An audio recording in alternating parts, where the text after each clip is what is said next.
ఆయన తన స్థాయి. ఎఫెసు పత్రిక, ఫిలిప్పీ పత్రిక 2వ అధ్యాయం 6వ వచనం, 7వ వచనం, 8వ వచనం. ఆయన స్థాయి ఏంటి? మన స్థాయి ఏంటి? ఆయన స్థాయి ఏంటి? మనమే యేసు కంటే ఎక్కువ ఫాలో అవుతున్నాం అనిపిస్తుంది నాకు. క్రీస్తు యేసునందు ఆయన మనకు చేసిన ఉపకారము ద్వారా అత్యధికమైన తన కృపా మహదైశ్వర్యము రాబో యుగములలో కనపరచు నిమిత్తం క్రీస్తు యేసునందు మనలను ఆయనతో కూడా లేపి పరలోకమందు ఆయనతో కూడా కూర్చుండబెట్టాను. 2వ అధ్యాయము ఫిలిప్పీ పత్రిక 6వ వచనం, 7వ వచనం, 8వ వచనం.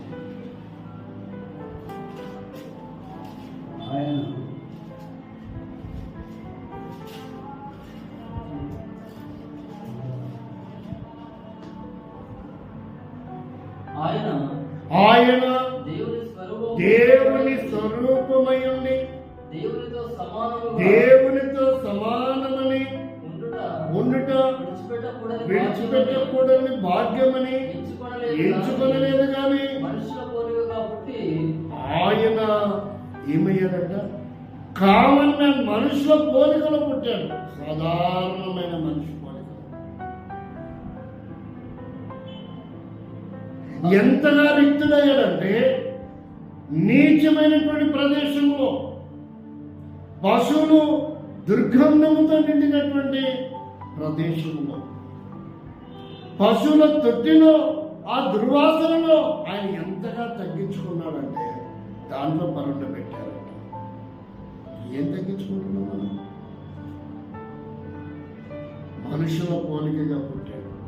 కెరాపుల శరాపుల మధ్య, కోటాను కోట్ల దూతల మధ్య నిత్యము పొగడబడుతూ గాన ప్రతిగానములు చేయబడుతున్న ఆయన ఎంతగా తగ్గించుకొని వస్తే ఏం చేస్తున్నాం మనం అసలు? ఎప్పుడు అర్థమైంది ఈ వాక్యం? వాళ్ళకి చదువుకుని దాటి వెళ్ళిపోవడం, దాని విశ్లేషణ చేయొద్దా? అసలు ఎందుకు ఇలా జరిగింది? నిజమేనా? అవునా కాదా? చూడాలి కదా.